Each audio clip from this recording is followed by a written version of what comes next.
But the point I was making, option A and option B transcendental arguments. So option B arguments would be those that would be considered to have ontological significance. So they're telling about us, about the way the world really is, rather than option A. So they would be considered the strongest form of the argument.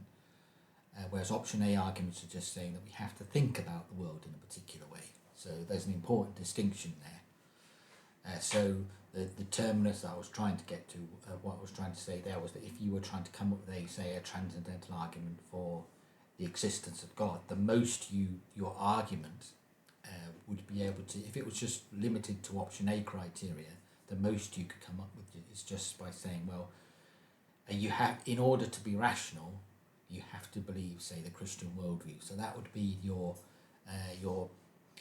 the most you could get, which is in a sense it would be considered a powerful milestone in the apologetic task. By apologetics, I'm using it in the term, the discipline of apologetics, rationally defending the Christian faith. You've gone a long way to demonstrating that in order to be rational, truly rational about the world, the transcendental argument would be saying, in order to be truly rational about the world, you have to accept the presuppositions of the Christian worldview. And that's what I argue in my work. I believe that is true.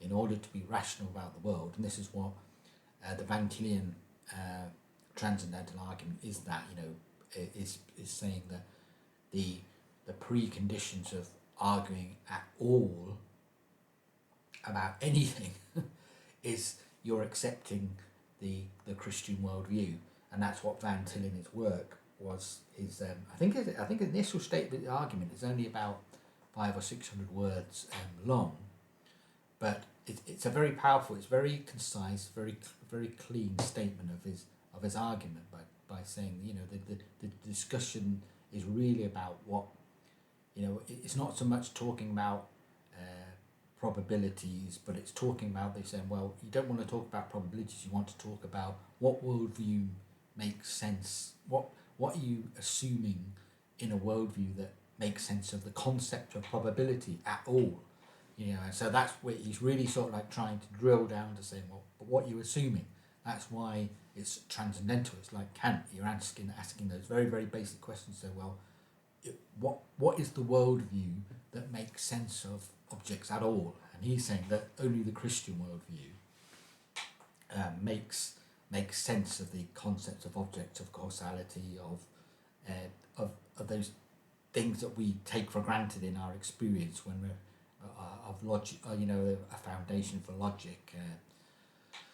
And so that's in a sense the promise of the power of the argument. And so whereas what Stroud in his criticism of Strawson was actually saying was that transcendental arguments can only get us to the place where it tells us how we should think, so that we have to be rational. We can the most the argument can say is that if you want to be called rational, you have to believe in this particular way. And which is still, like I say, that's still a long way towards the argument, but that's quite different than saying, well, if we have to be rational to have the concept of God, that doesn't mean that God exists. That just means we have to be rational in our thought. So it's just saying that this concept of God is a prerequisite of us being rational, and that's very different from saying, that means that God exists. That doesn't follow, and that is what Stroud is saying, that you can never make that bridge between the terminus of a transcendental argument and the way the world really is. He was saying in order to do that, you would have to import in some verification principle. And when we discussed the verification principle at all, we actually said, well, the problem with the verification principle is that the verification principle is self contradictory, because we the verification principle, all verification principles try to make the connections between the mind and the world, the way the world really is, by saying that only if you have to be able to verify what's in the world by an empirical observation, but that statement of you have to verify the world and by verifying what's in nature, you can't establish that principle on empirical grounds so that it collapses in on itself. What is quite and that's why Stroud rejects the verification principle. He says the verification principles, no matter how you try to frame them, they're either too narrow or too broad, and you can never. So you certainly can't import in a verification principle make the transcendental argument work. And if you did decide to import in a verification principle, then the transcendental argument itself is completely unnecessary. Which is why when I started the discussion, some people would say that transcendental arguments are not a unique form of argumentation. They're unnecessary. And Stroud's actually at this point actually saying that if you're trying to deal with reality and metaphysics and ontology, the way things really are in themselves, he's saying transcendental arguments have got no merit beyond normal deductive or inductive arguments or abductive arguments. There's nothing unique about them. They don't help us along because we're just going to use some sort of verification principle. So that sort of attack on the transcendental mode of argument. Now somebody really, which was the name of the paper I was trying to remember earlier on, tries to use Donald Davidson was a very famous, very influential philosopher. I'm not sure what his status is now. He must be getting on in years. But he wrote a very, very famous paper around about 2003, I think, where his argument was that many people sort of like talk about conceptual schemes and people having different conceptual schemes, and it's very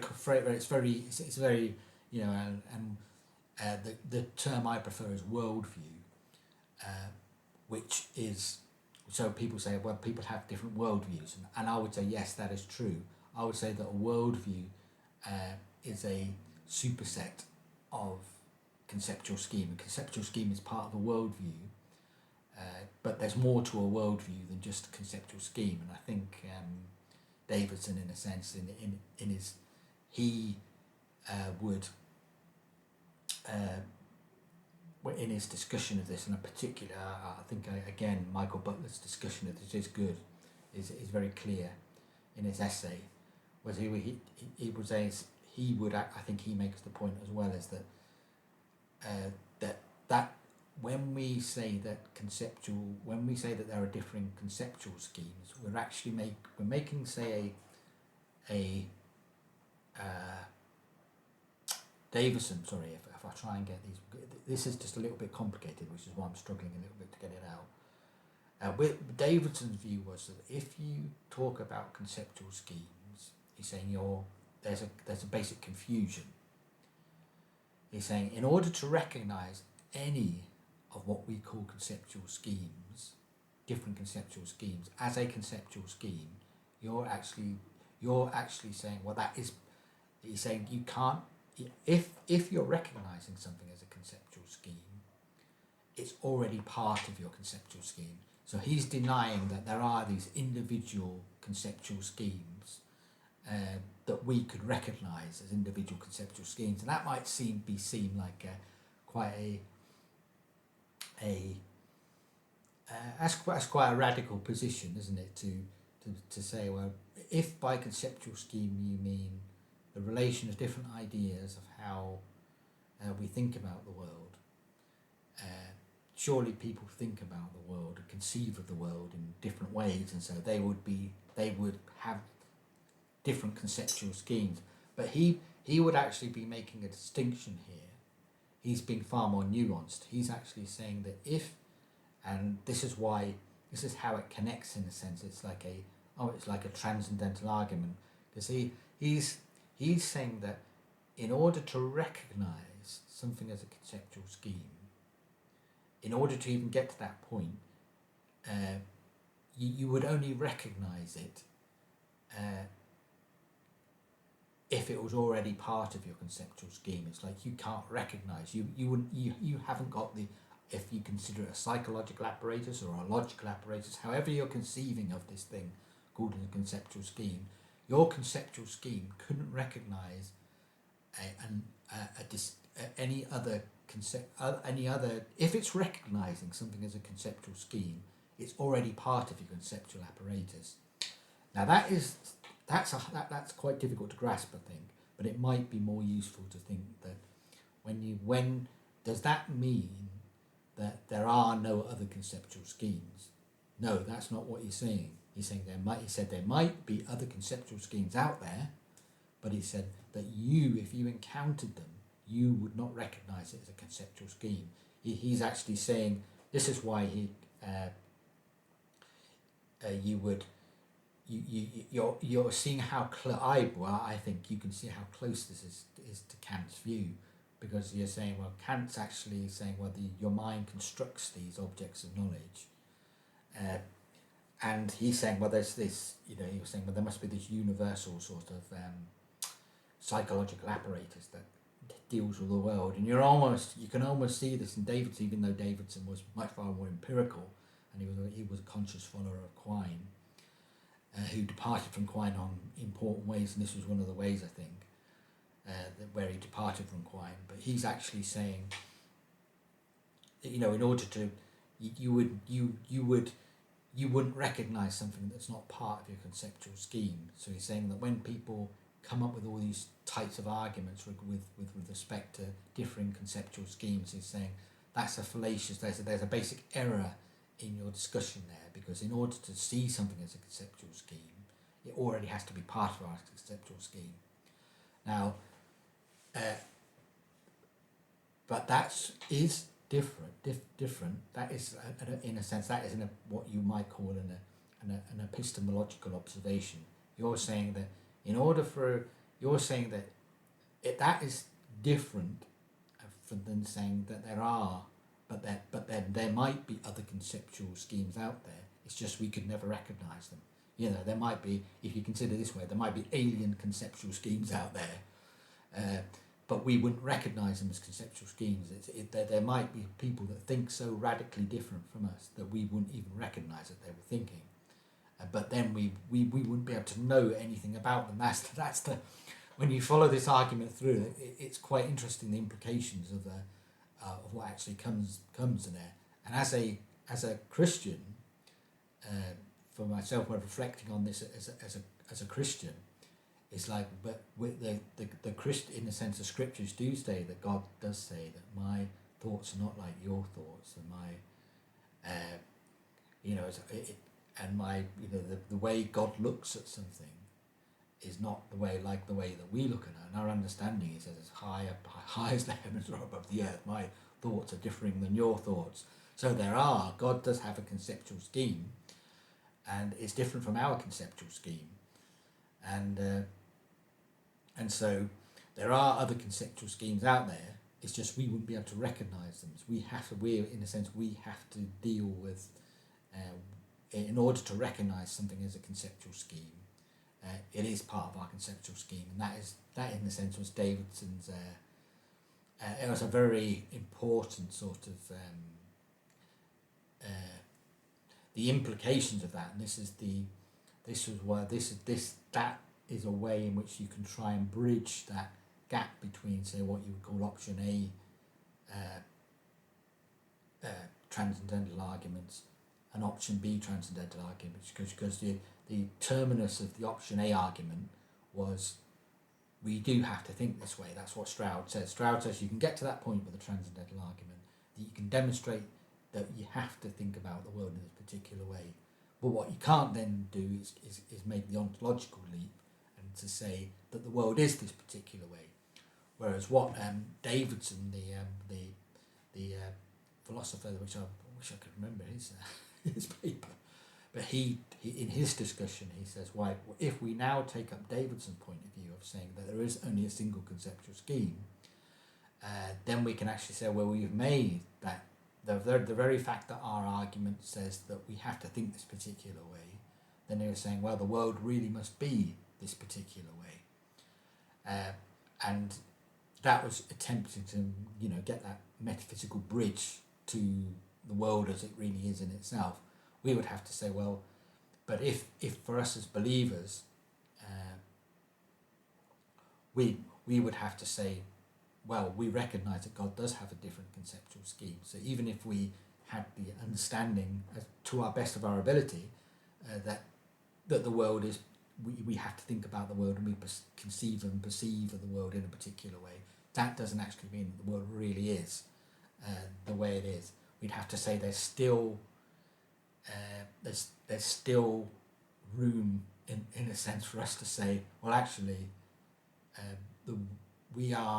we think about the world in a particular way. We come to these conclusions about the world, but we can't say the world really is the way that we conceive of it, unless there's some other more, unless we then bring in additional premises where we're actually saying, well, God has given us certain senses and processes of perception, and that those senses are designed to give us real information about the real world, and they are designed to be in contact with the real world. So our senses give us accurate information about the world, and that's what you might call, in a more general sense, reliabilism. And that's not constrained, within, say, a Christian worldview. That's just a general view that your senses give you real and accurate information about the world as it really is. So it's not. It's trying to. It's in essence, it's a realistic view. It's not, say, an idealistic view, because an idealistic view is always saying that the information you're getting from the world and your perceptions are always going to be filtered through psychological. Some conceptual structure in your head, whereas the realist is trying to say, well, no, you're actually indirectly in contact with reality. Now, there's many different forms of realism, and there's something called representational realism, which is accepting, oh no, it's too much to push, that you're in direct contact with those objects, your senses are mediating that information in some way. A discussion of realism, it would be a really valuable one to have, the different types of realism, but they run aground most sort of attempts to defend, say, realism in that naive way of saying that you're directly in contact with the world as accurate. That's very difficult to make that argument without without needing some other justification for how can you demonstrate that we're directly in contact with, it's very difficult to make that argument. It's what's called naive realism, which is why it's called naive. It's because it's difficult to justify. If you bring in, say, theological presuppositions of saying, well, for example, that yes, our senses are basically reliable because God has made our senses in that way, then in a sense you've got a basis that justifies your naive realism in some way. You're actually saying, well, you can at least construct an argument and make an argument that that becomes more of a basis for your reliabilism. I mean, this is one of the big discussions of there was somebody called Thomas Reid, and Reid was trying to answer Hume's skepticism, but in a very different way to Kant.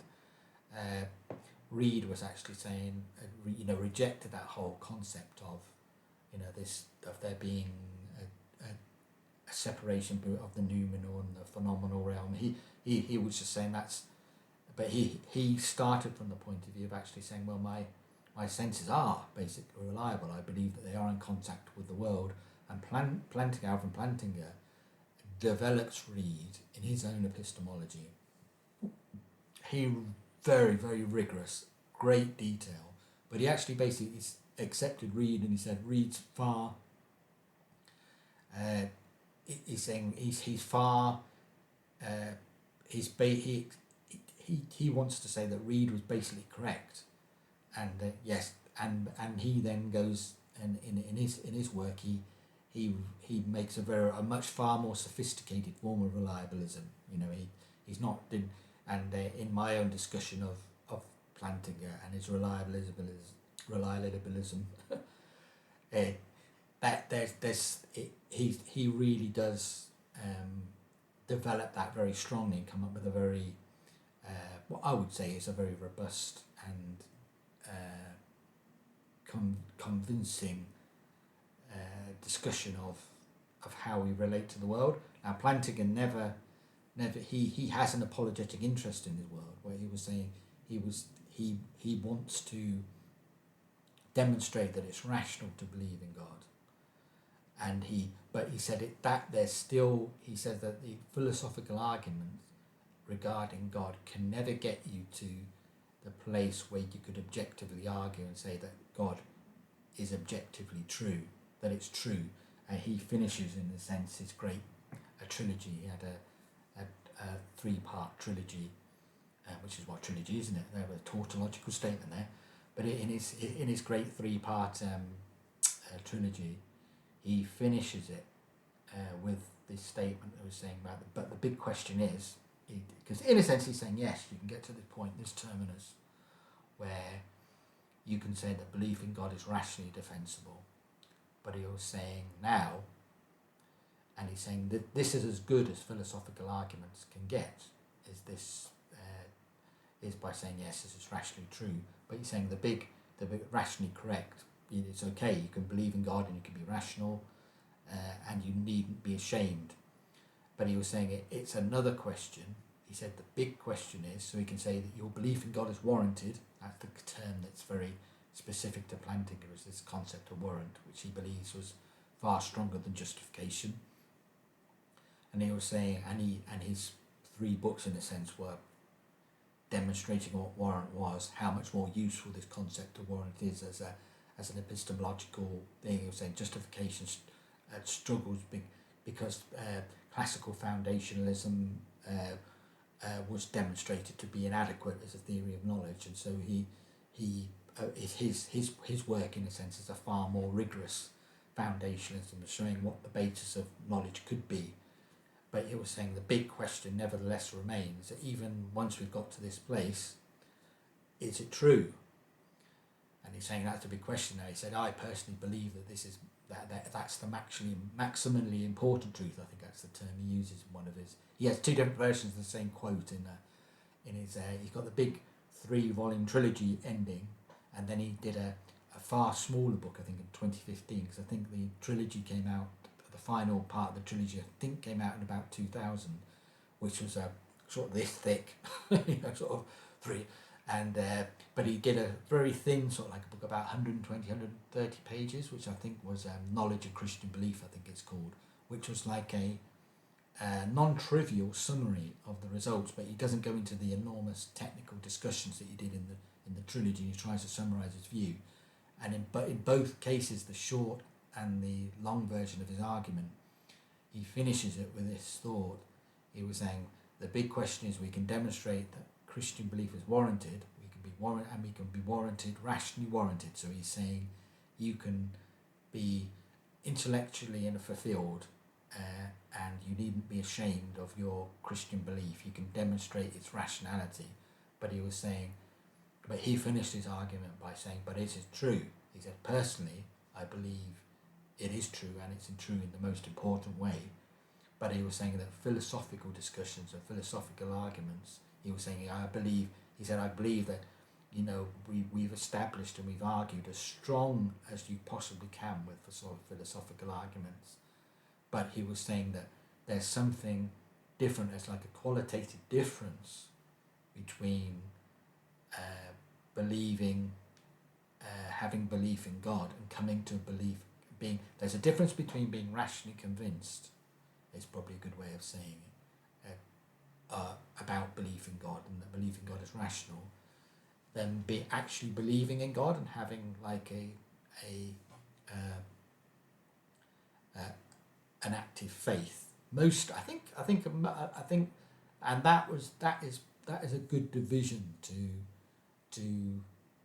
He's saying that you can be rationally convinced, or if you like, mentally affirm some other Christian traditions talk about it in this way. They say that you can mentally ascend that something is true, but there's a difference between having a personal, intimate encounter with the truth, and then intellectually accepting something is true, and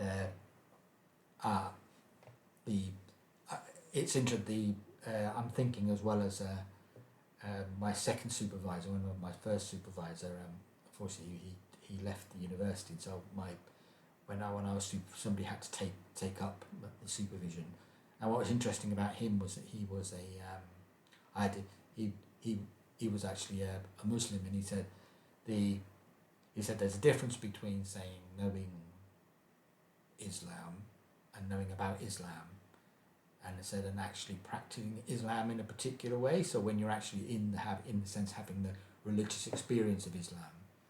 And so this is a very simple idea, but Plantinga was saying that in a sense as well. He was saying that philosophy can take you this far, but actually, and take it up to where you can understand that it's rational to believe in God, but actually having an experience of what it actually means to believe in God and encounter the truth is something that's rather different. And so that, in a sense, is the great, isn't it? That's the great argument between